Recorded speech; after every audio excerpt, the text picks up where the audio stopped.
Қайырлы күн баршаға. Бүгін сіздермен қызылшадан жасалатын тез әрі оңай дайын болатын салат рецептімен бөлісемін. Құрамы өте қолжетімді заттардан тұрады. Мені қолдау мақсатында каналыма міндетті түрде тіркеліп өтіңіз. Лайк, пікір қалдырыңыздар.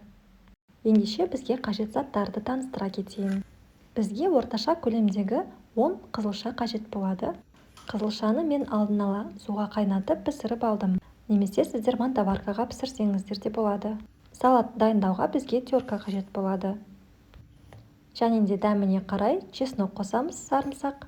Мен 4-5 дана сарымсақ қолдандым.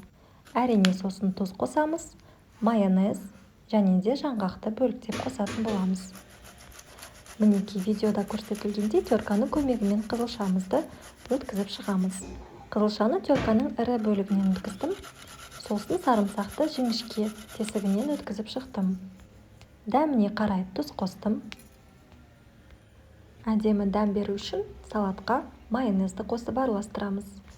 Майонез қолданбайтын болсаңыз, сұйық майды қоссаңыз да болады. Қосымша ерекше дәм болғанын қаласаңыз, құрманы немесе алхорыны турап салуға болады. Бұл салаттың жасалу жолы өте оңай.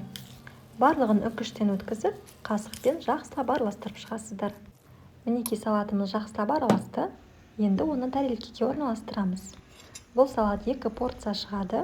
Яғни салатымызды тарелкеге 2-ге бөліп саламыз. Және де дастарханға 2 жерден қоюға болады.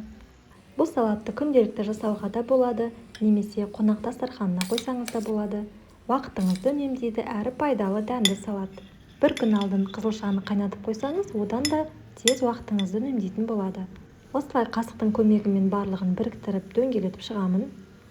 Салатымыздың әдемі көріну үшін шетін салфеткамен сүртіп қоямын. Әсіресе ақ тарелкеде ол қатты байқалады. Енді салаттың бетіне грек жаңғағын қолданамыз. Қолымызбен жақсылап майдалап бетіне сеуіп шығамыз.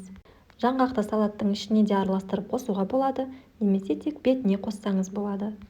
Егер қосымша уақытыңыз болса, жаңғақты алдын ала жақсылап суға жуып, духовкаға 180 минутқа 5-10 минутқа қыздырып алыңыздар. Сонда қытырлақ боп, тағы да ерекше дәм беретін болады.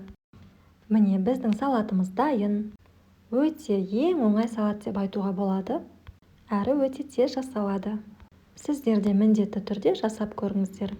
Ал сіздер қызылшадан тағы қандай салат түрлерін жасайсыздар? Комментарий бөліміне жаза кетіңіздер. Рецепт ұнаған болса, міндетті түрде каналыма тіркеліп, қолдау білдіріңіздер.